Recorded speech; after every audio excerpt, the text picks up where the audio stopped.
ससुराल की सूखी रोटी। एक संपन्न परिवार में पैदा हुई शुभी को बचपन से कभी किसी भी चीज़ के लिए समझौता नहीं करना पड़ा था। भाई हो या माता पिता, वो परिवार में सभी की लाडली थी। उसके मांगने से पहले ही मंजू और महेश हर चीज़ लाकर उसके सामने रख देते थे।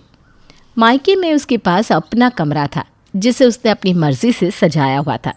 शायद ही कोई ऐसा दिन रहता था जब घर में शुभी की पसंद का खाना ना बना हो। धीरे धीरे समय बीता और शुभी एक नवयुवती बन गई। शुभी की अब शादी की उम्र हो गई है। आप कोई अच्छा लड़का देखकर बात चलाइए ना। अरे कैसी बात करती हो भाग्यवान, अर्णव शुभी से बड़ा है। पहले तो अर्णव की शादी होनी चाहिए। नहीं, पता नहीं कल को कैसी बहू आए। मैं पहले शुभी को विदा करना चाहती हूँ, उसके बाद ही बहू लेकर आएंगे।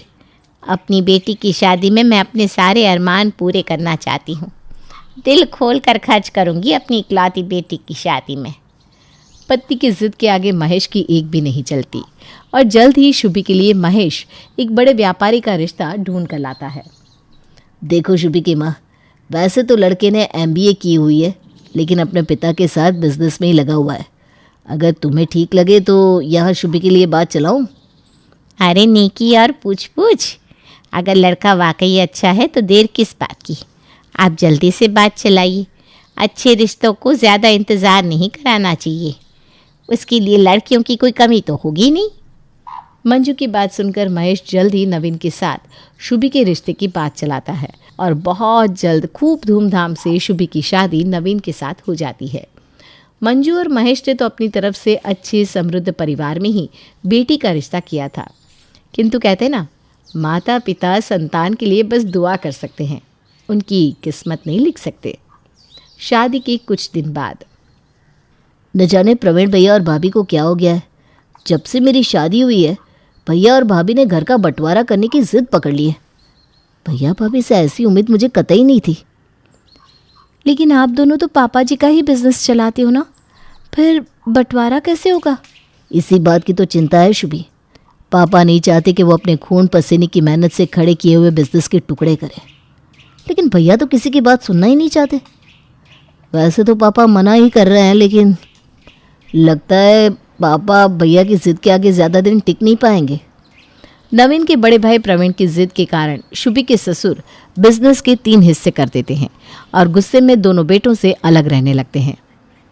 पापा अपने भैया के साथ रिश्ते खत्म कर दिए। उसकी वजह मुझे समझ में आती है, क्योंकि उन्होंने ही घर का बंटवारा करने के लिए पहल की थी। लेकिन मैंने तो ऐसा कभी नहीं चाहा कि घर के या बिजनेस के हिस्से हो।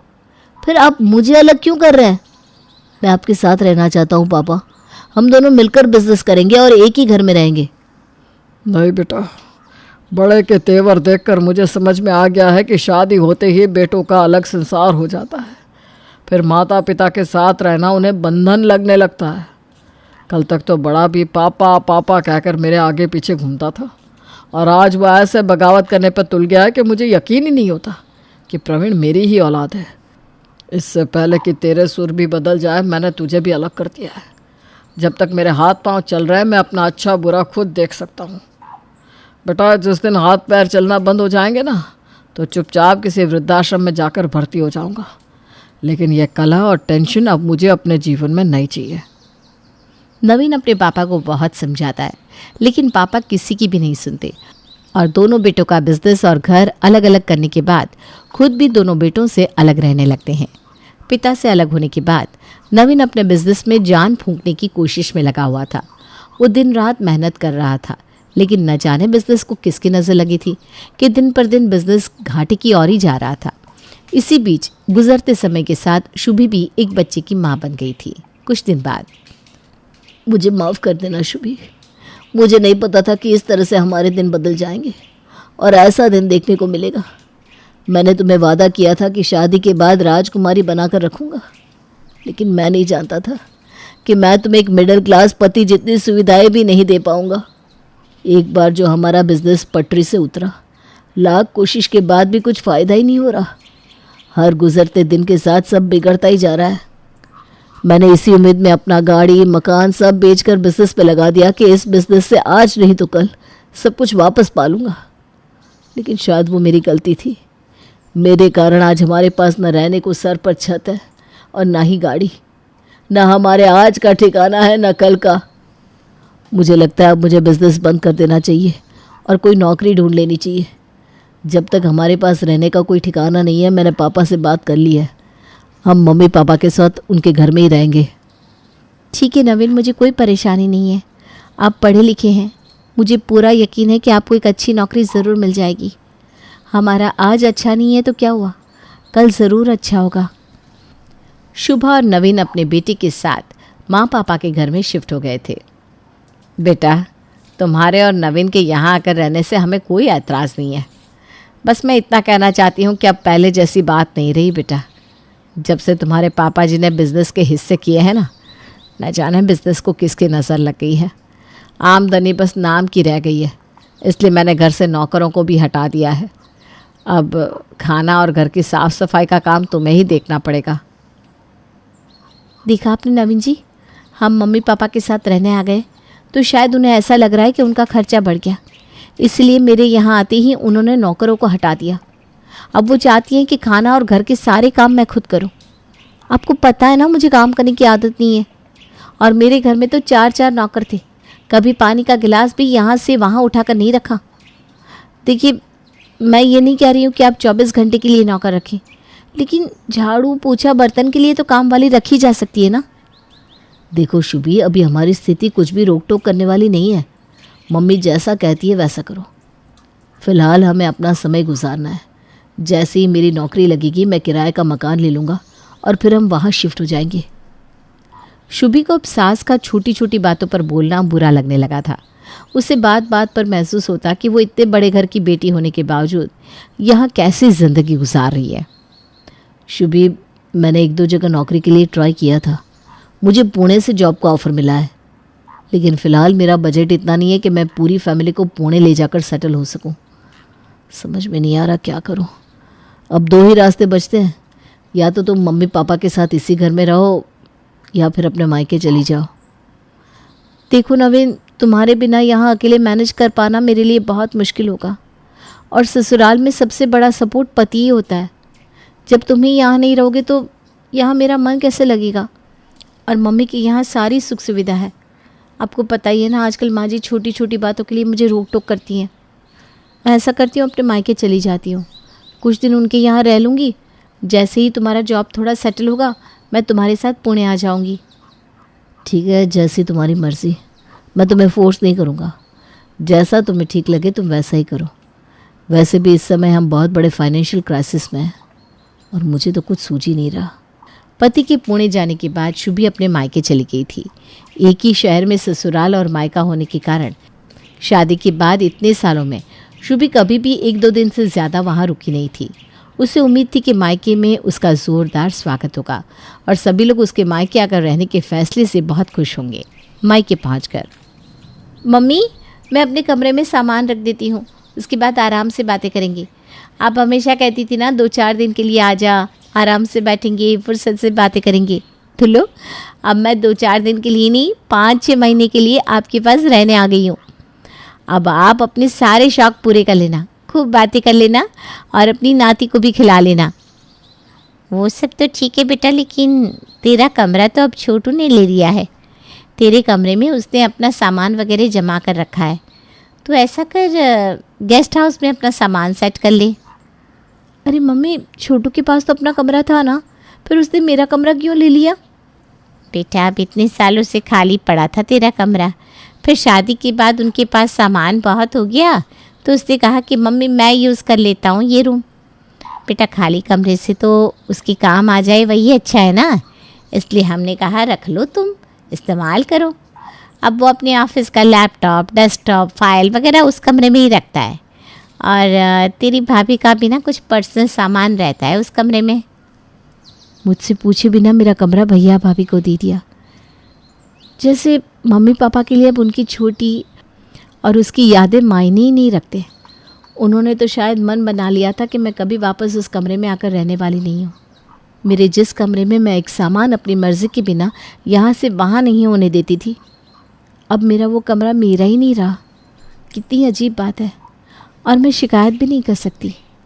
मम्मी ने कितनी आसानी से कह दिया कि मैं मेहमानों के कमरे में जाकर अपना सामान सेट कर लूँ। मतलब अब मैं उनके लिए एक मेहमान हो गई हूँ। अचानक शुभी को कुछ महीने पहले की घटना याद आने लगती है, जब वो और नवीन मम्मी पापा जी के घर मदद मांगने पहुँचे थे। मम्मी, मैं अपना सामान कहाँ रखूँ? अरे बेटा, पूरा घर ही तेरा है, जहाँ तेरा मन करे वहाँ सामान रख दे, जहाँ तुझे बैठना हो वहाँ बैठ जा। घर को जैसे सजाना है वैसे सजाना। मैं तो सब तेरे ऊपर छोड़ रही हूँ। तू कोई मेहमान बनकर थोड़ी ना आई है, और बहुएं डर डर कर पूछती हुई अच्छी नहीं लगती, अधिकार जमाती हुई अच्छी लगती है। अरे बेटा, क्या हुआ? मैं रानू को बोलकर तेरा सामान गेस्ट हाउस में शिफ्ट करवा देती हूँ। ठीक है मम्मी, जैसा आपको। मैं अपना सामान गेस्ट रूम में रख देती हूँ। अगले दिन। क्या बात है बेटा, बड़ी थकी थकी सी लग रही है। रात में सोई नहीं क्या? कुछ नहीं मम्मी, अगर इसी बात की चिंता होती तो आप मुझे गेस्ट रूम में भेजते ही नहीं। आपको पता है ना, मुझे बचपन से ही अपने बेड पर सोने की आदत है। किसी और बेड पर अगर मैं लेट जाऊं तो मुझे नींद ही नहीं आती। अब एडजस्ट करने में मुझे कम से कम 1 हफ़्ता लगेगा। फिर भी आपने मुझे मेरे कमरे की बजाय गेस्ट रूम में भेज दिया। अरे वो बात नहीं है बेटा, तू मेरी बातों का गलत मतलब मत निकाल। अच्छा ये बता, खाने में क्या खाएगी? कुछ भी बना लो मम्मी, क्या फ़र्क पड़ता है। अरे बेटा, तुझे क्या खाना है मैं वही बनाऊंगी। अच्छा ठीक है, आज अपने हाथ की कढ़ी चावल बनाकर खिला दो। बहुत दिन हो गए कढ़ी चावल नहीं खाए। दोपहर के समय नौकरानी रानू सबका खाना लगाने लगती है। अरे रानू, मैंने तो मम्मी को कहा था कि आज कढ़ी चावल बना देना लंच में, फिर ये छोले चावल क्यों बना दिए? दीदी, आपने तो कढ़ी चावल बोला था, लेकिन फिर थोड़ी देर बाद बड़ी भाभी आई, कहने लगी रानू तुझे अक्ल नहीं है, शनिवार के दिन तो काले चने और चावल बनते हैं, तो कढ़ी किसी और दिन बन जाएगी। आज तो काले चने की सब्ज़ी और चावल बना दे। तो मैंने बना दिए। अब नाराज़ मत हो दीदी, मैं आपके लिए कढ़ी चावल कल बना दूँगी। रहने दे रानू, तू माफ़ी क्यों मांग रही है? ठीक है ना, तुझे तो जैसा कहा जाएगा तो वही करेगी। और अब मैं तो मेहमान हो गई हूँ, तुझे अपनी भाभी की बात ही माननी चाहिए। रानू की बात सुनकर उसे अपनी सास की कही बातें याद आने लगती है। मम्मी जी, क्या सब्जी बनेगी आज? आप बता दीजिए, मैं बना दूँगी। अरे बहू, जो पसंद हो बना ले, इतना सोचा मत कर। जो तेरी पसंद वही हमारी भी पसंद। क्या रोज़ रोज़ मुझसे पूछने आती है? हैं बेटा, तुम जवान लोग हो, तुम्हारी उम्र में खाने पीने का शौक़ होता है। हमारा क्या है, अब उम्र हो गई है, जो बन जाए वही ठीक। ठीक है माँ जी, फिर मैं आज छोले भटूरे बना लेती हूँ, मेरा कई दिनों से मन हो रहा था। अरे बेटा, अगर तेरा मन हो रहा था तो फिर तुझे पहले ही बना लेना चाहिए था ना। इस पे संकोच वाली क्या बात है? और देख, तू अपने घर में है, तेरा जो मन करे वो खा, जैसे मन करे वैसे रह। इतना बंधन महसूस करने की कोई ज़रूरत नहीं है बेटा। मम्मी जी रोज़ मेरी पसंद का ही खाना बनवाती थी। कभी ऐसा नहीं हुआ कि अगर मुझे कढ़ी खाने का मन हो और उन्होंने कुछ और बनवा दिया हो। और यहाँ मेरी माँ अब बहू की पसंद को बेटी से ऊपर रख रही है। शायद यही अंतर होता है, जो शादीशुदा बेटियाँ मायके में ज़्यादा दिन टिकना नहीं चाहती। ऐसा लग रहा है जिस घर में मैं बचपन से पली बड़ी हूँ, वहाँ मेरा अधिकार ही अब ख़त्म हो गया हो। शुभी बात को आगे बढ़ाना नहीं चाहती थी। वो नहीं चाहती थी कि उसके कारण मायके में तनाव या मन मुटाव की स्थिति पैदा हो, इसलिए चुपचाप लंच करने लगती है। तभी उसे अपने बेटे शिवम के रोने की आवाज़ सुनाई देती है। शुभी उठकर बच्चों के कमरे में जाती है तो देखती है शुभम और भाभी का बेटा श्रेयस आपस में झगड़ रहे हैं। अरे बेटा, क्यों रो रहे हो तुम? क्या बात हो गई? मम्मा, श्रेयस अपना किसी भी खिलौना मुझे हाथ लगाने भी नहीं देता। मैं कोई भी सामान छूता हो तो मुझसे वापस छीन लेता है। कहता है अगर मुझे खेलना है तो मैं अपने खिलौने लेकर आऊँ। शिवम बेटा, तू दे देना उसके खिलौने, वो ऐसा ही है, बिना बात अभी चिल्ला चिल्ला कर पूरा घर सर पर उठा लेगा। तू आजा, मैं तुझे कुछ खाने के लिए देती हूँ। नहीं नानी, मुझे कुछ नहीं खाना, मुझे खिलौने चाहिए।